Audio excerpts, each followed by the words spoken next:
Welcome everyone, and thank you for joining our Upside Avenue educational webinar series. This series is developed with your input. We've surveyed our investors and followers to find out what financial and investment topics everyone is interested in learning about. And then we look for subject matter experts all over the country who can speak on these topics. Our hopes is to provide you with the knowledge and confidence to help you discover your upside.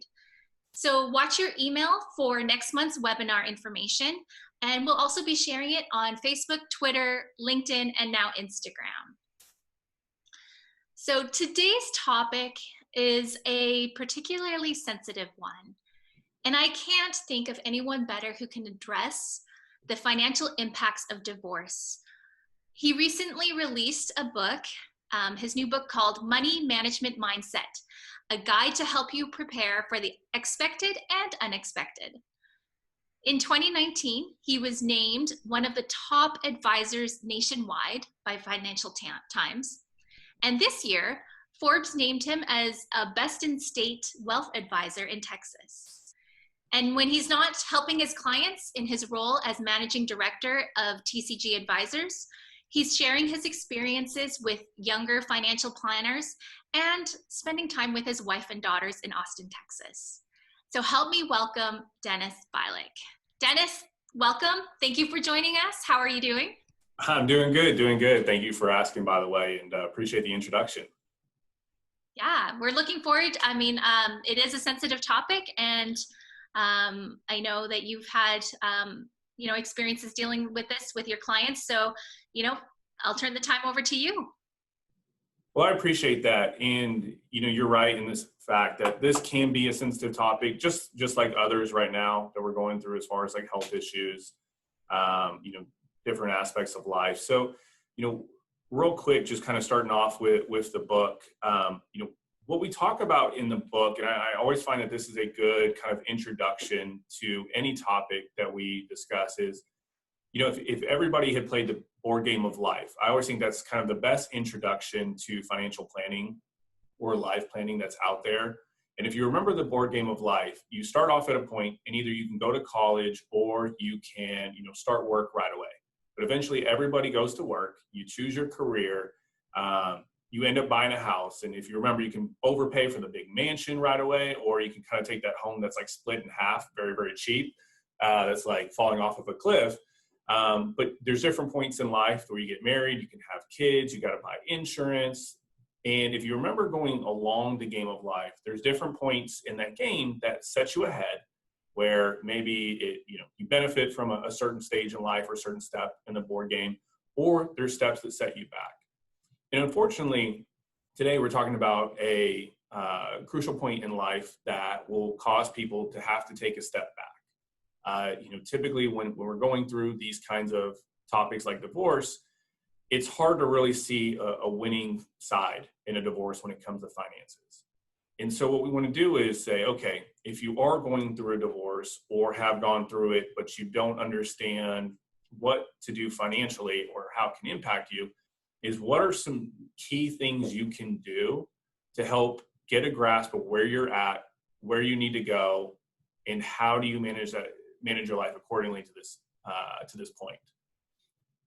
So first thing we want to talk about is there are two different ways, you can go, right? Which is, and I mean this in a very laid back way, but you can go kind of an emotional route or you can go a logical route with it.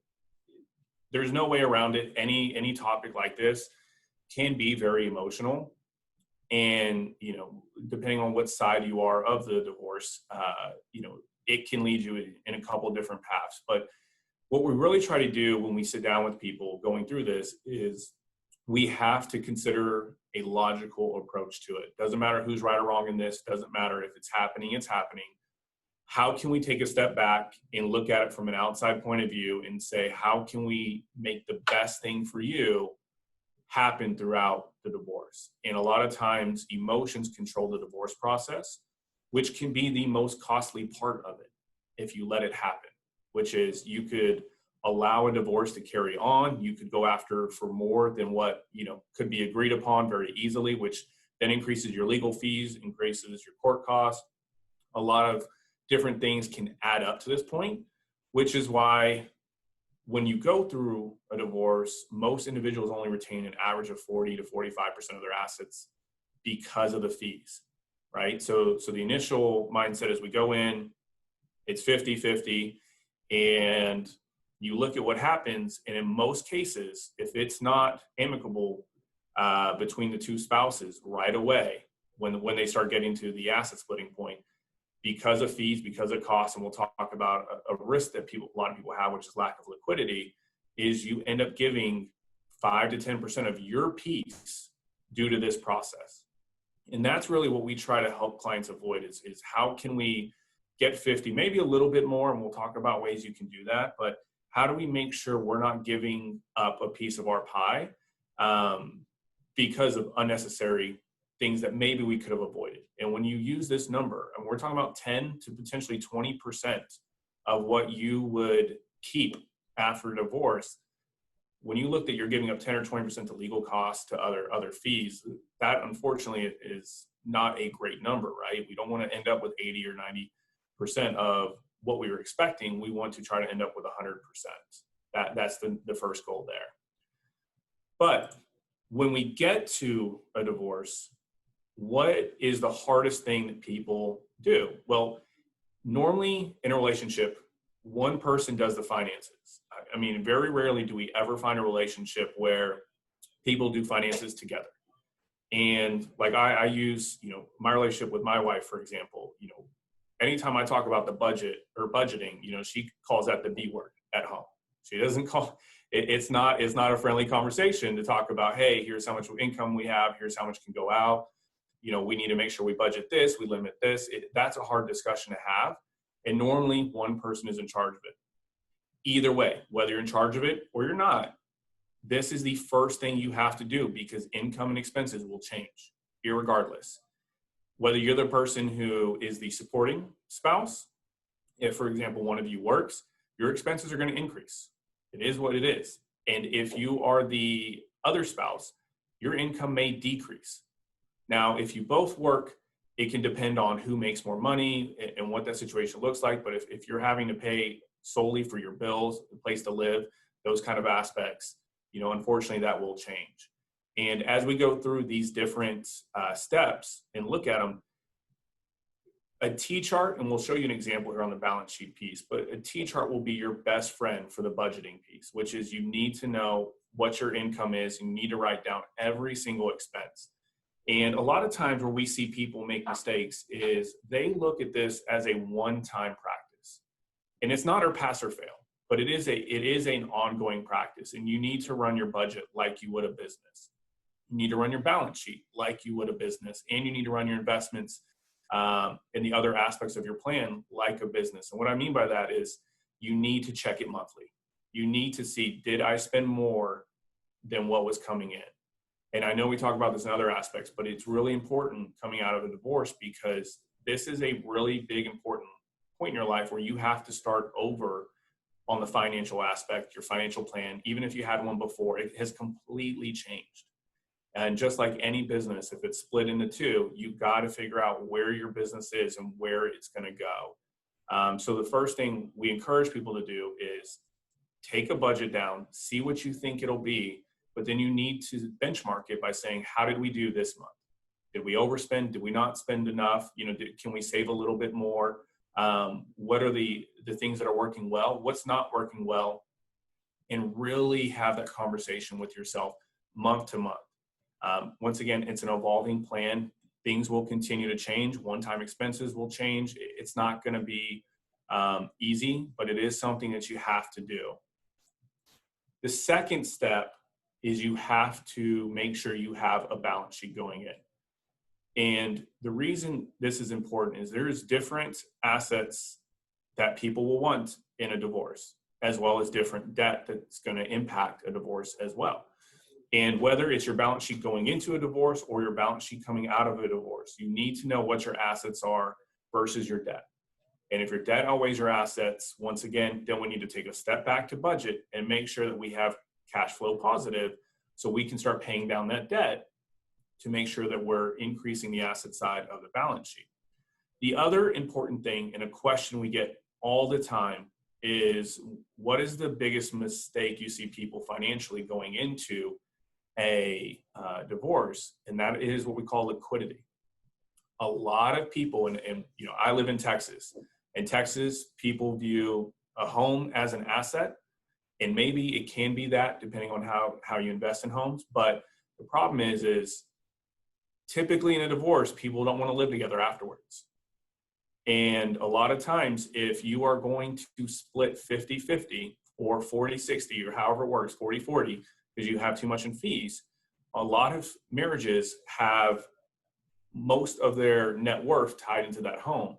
Well, if you can't split it, you have to either figure out, hey, you take all the liquidity, I'll keep the home, or you have to sell the home. Which once again, in Texas, you're usually looking at 6% sales commission you're paying, real estate agent to come in and run that side for you. So liquidity is the biggest thing. And if you can plan and make sure your liquidity is strong before you split, and you have a plan for that, that will be the biggest key to making sure you can have an easier split in the divorce, where somebody can fully keep that home versus having to sell that home. And we see about 1 in 3 divorces where the home gets sold. So it's actually more common than you think. And lately we've seen it about a little bit more than 50% going through this process. There are other illiquid assets out there. For example, if one of you's a business owner, that's also something that's very important. And when you look at a business owner from the standpoint, a lot of times what they want to do is maintain their business control and not have to give that up, which once again becomes liquidity. If they can't do that and there's not enough liquidity, now they're going to have to split that business up somehow, or maybe have to fire sale some of these investments like a house, car, retirement accounts, or taxable investments. Maybe you'll have, rental home or business interests. It can be pretty daunting there. And so that's where, if you can map out a balance sheet and plan ahead and give yourself some time to get there, you can also view what you want in that relationship. And the best divorces we see are ones where they have actually planned this out before they get anybody else involved. And I know that's hard to do, because sometimes you need a mediator.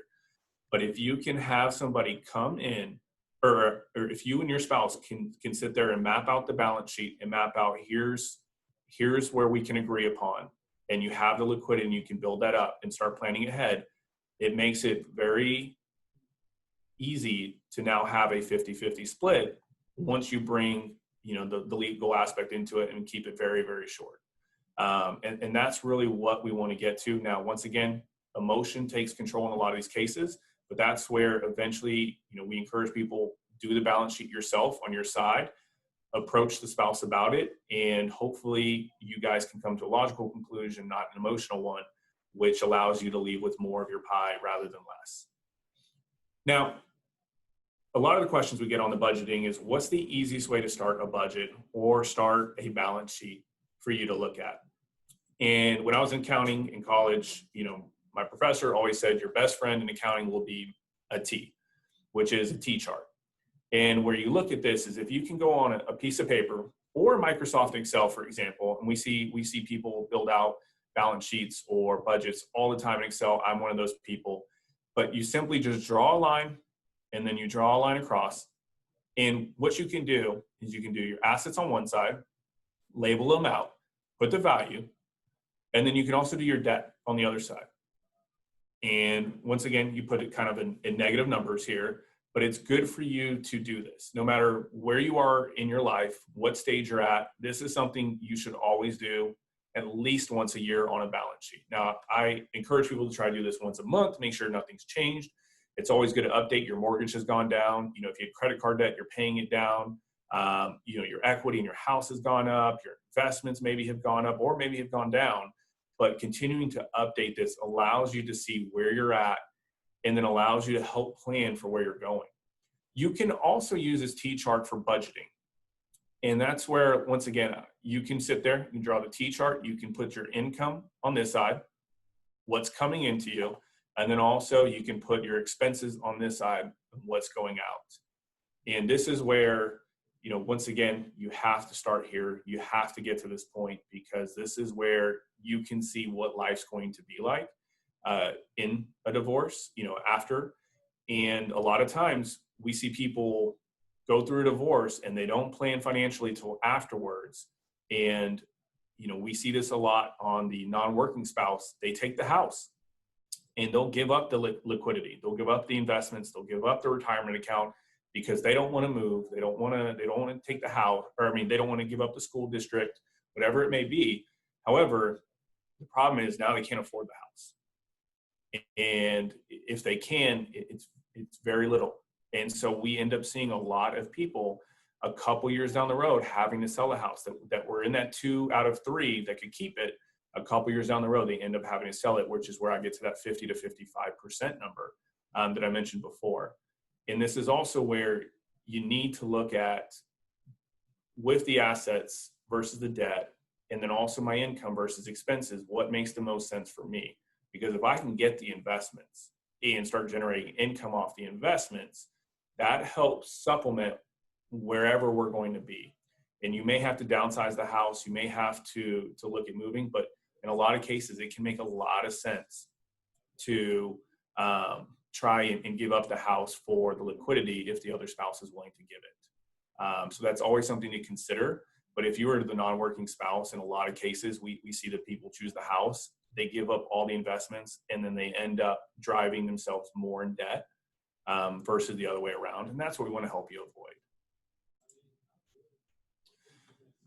The next step is you have to create a whole new financial plan. Now, a lot of people get a financial plan, and when they have a financial plan, it's maybe a 30-minute process. They set a plan for the next 30 years, right? And it's got maybe a few assumptions, like you have a rate of return, you save this much, you put this much in retirement.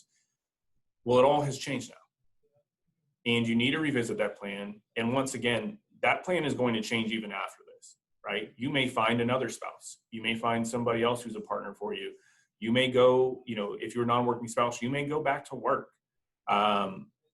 You may strike a deal where the spouse is now paying you alimony or some type of income, but tax laws have changed, right? And using the example of alimony, there was a recent tax law change where the payee used to have a tax write-off, and the person receiving used to have to file that as income. Well, now that's changed. The payee no longer gets the write-off, and the receiver no longer has to file income for it, which is a benefit to the receiver, not so much for the payee in that regard.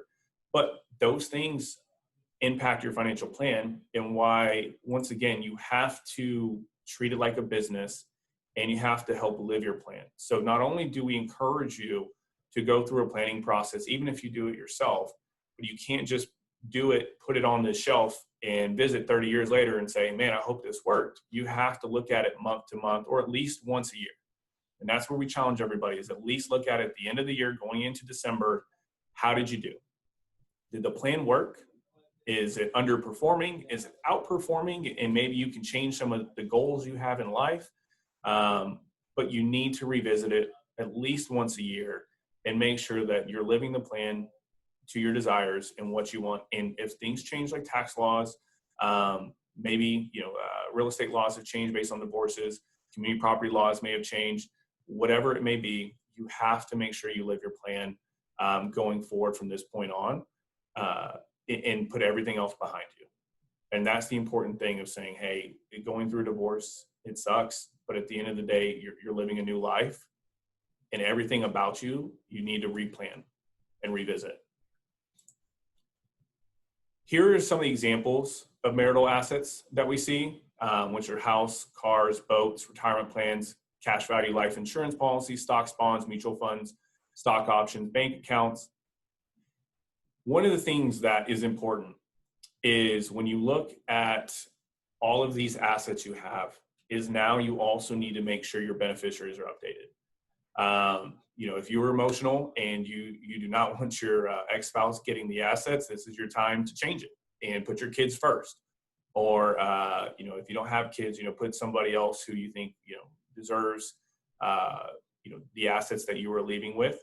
But this is where you need to make sure you revisit your whole estate plan. So the estate planning for an IRA, you can just do beneficiaries, you can change those, but you may need to redo a will, redo a trust document, but you do need to update your estate plan on these different items. In addition, you also need to look at, when you are visiting a divorce, is which assets, as we talked about, are important to you and important to your spouse. We use artwork as an example. So in Austin, there's a lot of people who collect artwork, who collect wine, for example. And usually it's one spouse who has this love more than the other. And it is a good way to sit there and have that balance sheet that maybe you went through with this spouse, and they say, you know what, this piece of art is worth this much because I know it, I'm a collector, I believe it. And you may say, great, you keep that piece of artwork for that much, and I'll take the equivalent in your IRA account. And now you, once again, have the liquidity, while they have a what we call a real asset, which a lot of times if you have to fire sale something like art or wine, you fire sale it at a pretty good discount. And we're talking about 20-25%, which if you don't have the liquidity can put you in a real bind if you need it. Other things that we see people put value on, and it may sound odd, are things like frequent miles, either for hotels, for airlines. You know, there's a couple jokes about those in movies that go through divorces. But there are things like that where you can look at that as a valuation, especially accumulated vacation payouts, different things like that you may not consider or put in there as something that's valuable, but it may be more valuable to the other spouse than you. And once again, you can use something like that seems like it wouldn't matter. But if your spouse travels and that's something that they value themselves on, it's a good way to put some valuation on that. So once again, you can try to get more liquidity on your side, or maybe you're the person who wants it and says, hey, that's what I'd like. I'd like to, I worked hard to get those miles. I want to enjoy the free trips. And, you put a valuation on it and you want to keep it, and you're willing to give up some of the retirement plan that maybe, you won't touch for 10, 20 years because of the age gap. But those are things that are important to you and things to always consider. There can be other assets that aren't listed here, but this is a good kind of framework to really say, hey, anything that you guys value is important, put it down. One we didn't list is pets. Typically, pets go one way or the other. There is, some type of value there, whether it's emotional or, some type of valuation you can agree upon as far as that being worth something. But that is another thing that we don't have listed here that we see a lot come up in divorce, especially if they raise the pet together. So please remember, write every single thing down that you can, because if you can do that, the best thing you can do is work with your spouse. There will not be a better way through a divorce than being able to come to the table, agree in terms, make it easy, and make it quick. Because the longer you go, the more detrimental it will be to your remaining aspect. Continue to budget. Estate planning, as we talked about. One thing that's important, and we see this a lot for people who go through a divorce, is it is not uncommon to remarry or find another partner, and maybe also potentially go through another divorce. But you have to look at now making sure that anything you gain in assets is yours and yours alone, even if you re-enter into another relationship. So in Texas, I ask this question all the time, which is, how long can somebody tell me before you're common law married?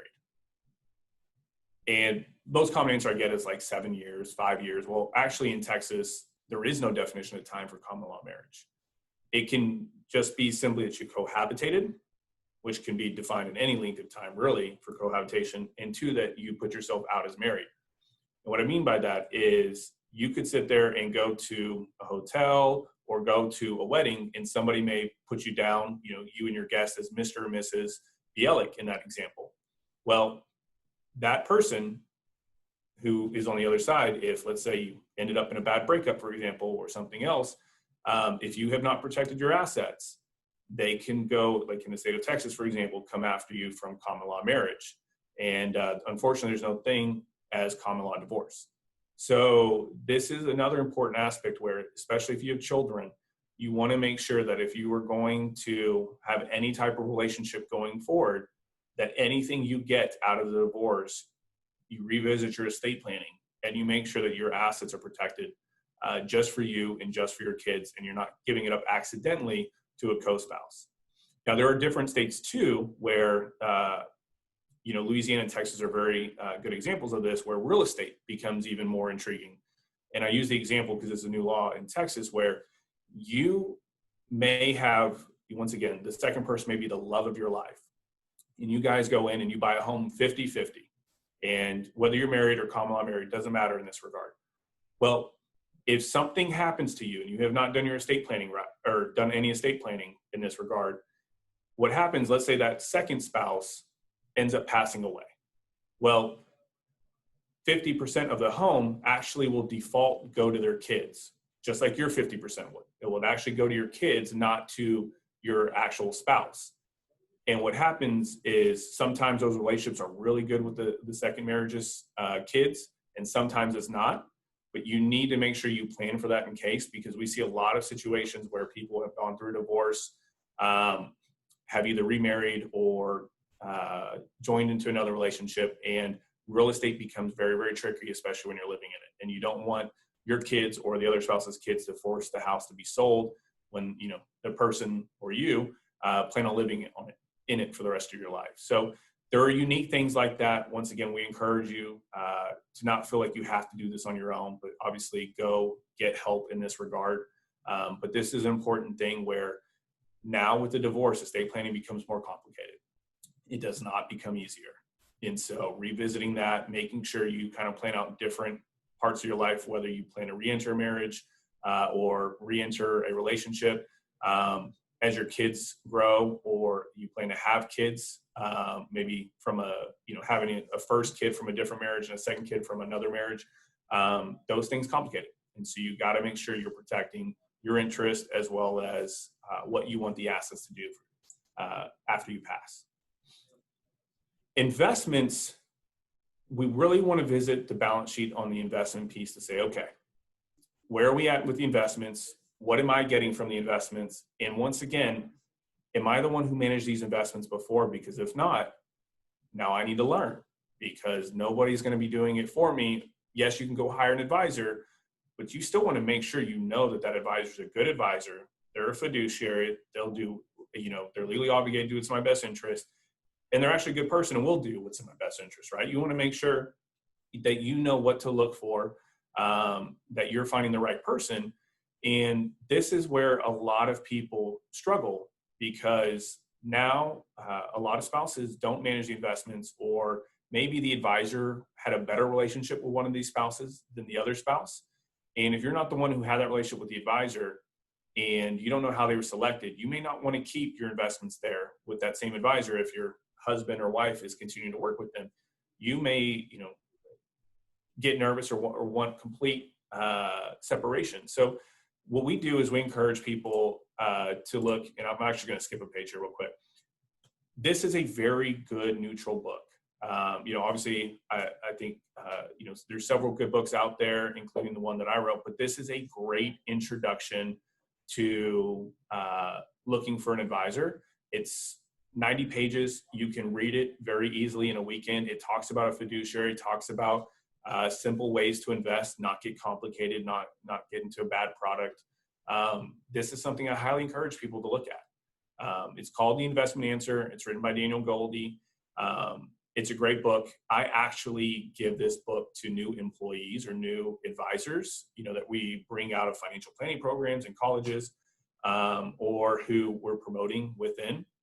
And every time I give somebody this book and they finish reading it, they always come in much more knowledgeable and much more comfortable in our section or in our field. And I encourage clients to read this all the time, because there's not a better introduction book. And there's plenty of books you can get after, once you've kind of read this book, that could help increase your knowledge base about what to look for, or, if you want to do investments yourself or hire an advisor, what's important. And you really need to map that out for yourself too. So one thing that we get a lot of questions on, and a lot of our assets aren't just in a retirement plan, but are in like a 401k, a 457, maybe a 403b if our spouse is a teacher or works at a hospital, some type of nonprofit, is there are things called quadros. And this is the process for splitting up a qualified retirement plan, not like an IRA, but an actual employer work plan. And we see these range anywhere from $150 to more than $1,000 to process. And this is something that I think a lot of people forget. One, how expensive it can be, and two, what the process is. And it does take quite some time. You've got to prove the divorce decree is there, that a judge has ruled or court has ruled how much you will receive from this plan. But this is something that is very important to know what this process is and what it's called, because we see a lot of people struggle with this. And there has been times we've seen divorces that it took, a spouse or an ex-spouse 4 or 5 years to get their funds because they didn't know what to do. They put it off. And once again, if you're putting it off, they may not know that that person has gone through a divorce, and that person could be, investing the money very risky, could be doing stuff with the money, for example, that maybe you don't agree upon. This is something you need to know that you need to plan out for. And you need to be able to either have the spouse notified or you be able to notify the company to make sure that they, position the money you're supposed to receive aside. So that way it's set aside for you. You're not waiting too long to make sure that, 1, 2, 4, 5 years down the road, whatever's left is what you're getting, right? So that this is something that's important. If you have questions on it, there's plenty of articles you can Google about it, but I just want to make sure people knew exactly what a quadro was, because a lot of times outside the home, this is your second largest asset. And it's very important to make sure you know how these work. So a lot of times when we look to maintain the standard of living coming out of a divorce, we need about 30% increase in income. And this is because two things have happened, right? The overall income is potentially going down, and your expenses are going up because now you're not sharing a lot of your expenses with your spouse. So for example, if there was one income coming in, several of the expenses have now doubled.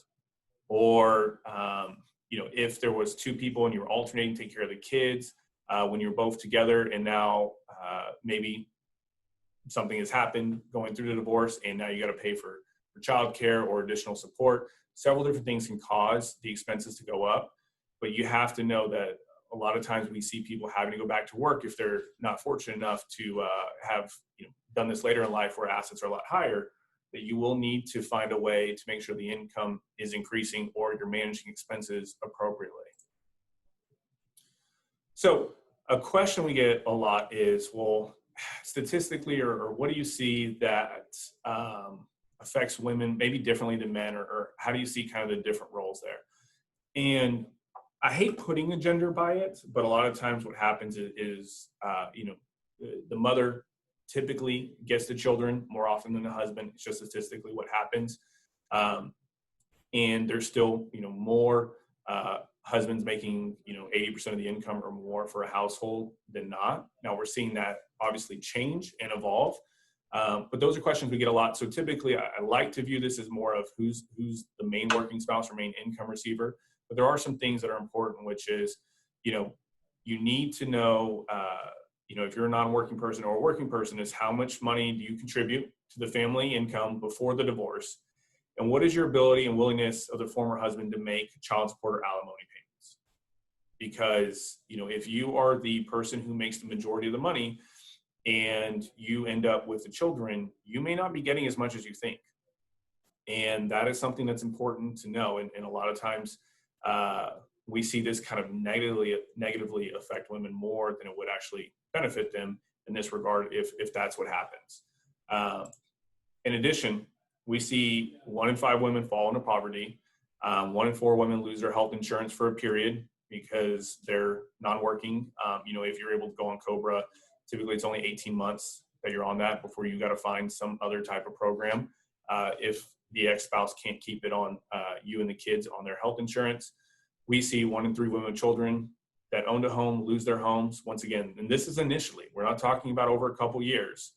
Now, we also see 3 in 4 divorced mothers with child support orders don't receive their full payments. Now, there's a lot of different statistics behind this. I don't want to touch too much on this one, but it is something that is important to consider too, is even when we balance out that budget and we sit there and say, hey, this is what we expect in income versus our expenses, this is why I encourage people to make sure that you are monitoring month to month to make sure that you are actually receiving what you're receiving and your expenses are actually your expenses, because a lot of times there may be fluctuation, especially in a time like we're going through now, where we've had the highest unemployment we've had.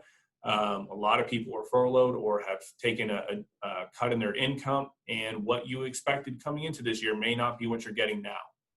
And so you need to make sure that you understand that this can fluctuate and why you have to be able to visit it month to month. And then we also see that there's a lot of public assistance programs to help supplement financial needs, and a lot of times people need to take advantage of it. And if you are a single mom, there are different benefits out there that you may qualify for, that you may not know that you qualify for, to help supplement income, or like food stamps, or some type of welfare assistance that you may qualify for that you wouldn't have thought, as well as income tax credits as well for having a lower income now. How does it compare for men? So we typically see a 10 to 40% drop in their standard of living. We usually see the ones who make up less than 80% of a family's income before divorce suffer the most. There is some data showing that men who make up more than 80% may improve their financial situation, especially if there's no kids involved. That's kind of an important point on that statistics. Now, that's why I have under there that fathers have additional expenses. So that's not necessarily true, actually. And we tend to see the opposite when there's kids involved. But this comes to the point of why you need to make sure you know your balance sheet, and why you need to make sure you know what the income is. Because if you are the woman in this relationship and the man makes it more than 80%, there's a big gap to fill that you're going to have to fill in the increase in income.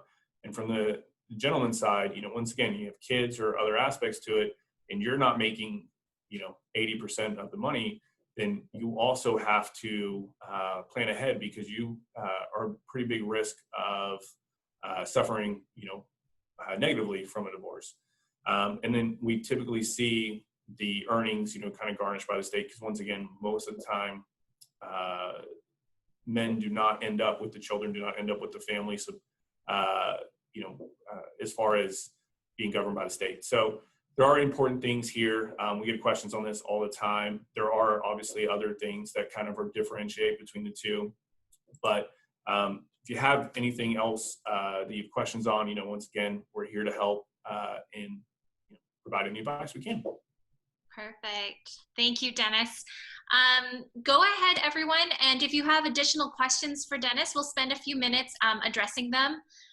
While you're typing it in the Q&A box of the Zoom features here, I have a question for you. What is something that you've seen people commonly do as they're going through sorting out their finances during a divorce?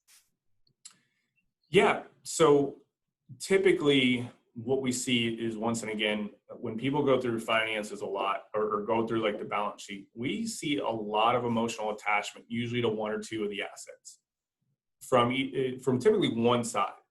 And once again, it may not be the most logical asset attached that you should be going after in the divorce or trying to negotiate. But we typically see a very strong emotional attachment, like I said, to a house, maybe to an antique, to an heirloom, which, obviously is important as it's passed down, but it may not be the thing that you should be valuing as high as it is. So we tend to see people think with the finances emotionally, not take a step back and try to, once again, think logically about the split in that regard. But the other thing that we see is, a lot of times when people are going and actually visiting their finances, they're leaving things We showed that list of things that, once again, you probably don't think about having some type of value. And we tend to see that people leave those out and don't bring those to the table when it could really benefit them putting a value on something, once again, like a pet, like frequent flyer miles, hotel miles, maybe credit card miles, things like that that really could benefit you if it's something you're not really passionate about keeping. So that would be the other thing. Yeah, I was surprised to see frequent flyer miles and yeah, to see that on there. It was definitely something I didn't think about. All right, does anyone else have any questions for Dennis?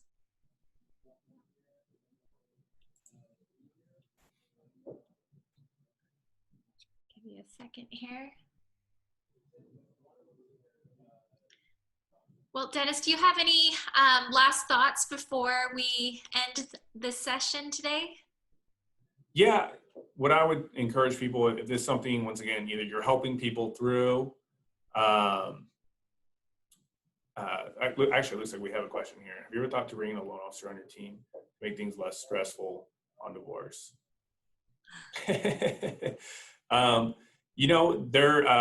So that's actually more common than one thinks. A lot of times people do need some type of lending or some type of liquidity, once again, to get through these different situations. So, it's, pretty common to actually see, especially in Texas, where people put a lot of their net worth in a home or in a business, to actually need some type of lending solution to help them go through this process. And I think we do have some additional questions here. So it looks like so the next question was, if there was a prenuptial in place with a home being one of the spouse's name, the other spouse paid real estate taxes and other expenses on the property, are they reimbursable? So it depends.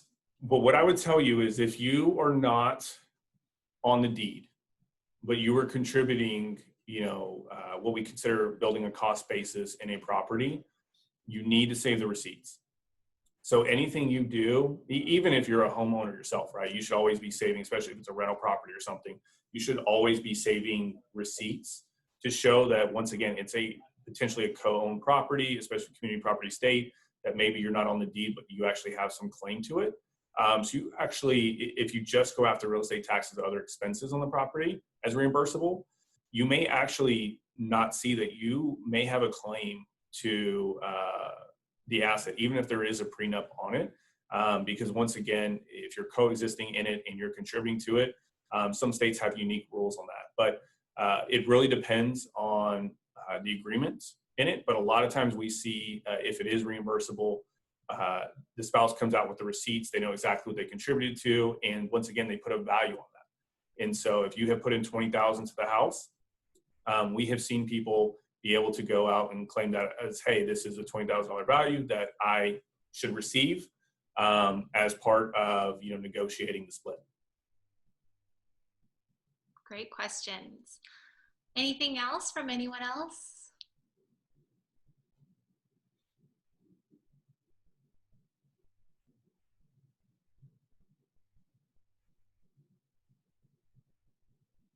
Okay, well, any final thoughts from you, Dennis? Yep.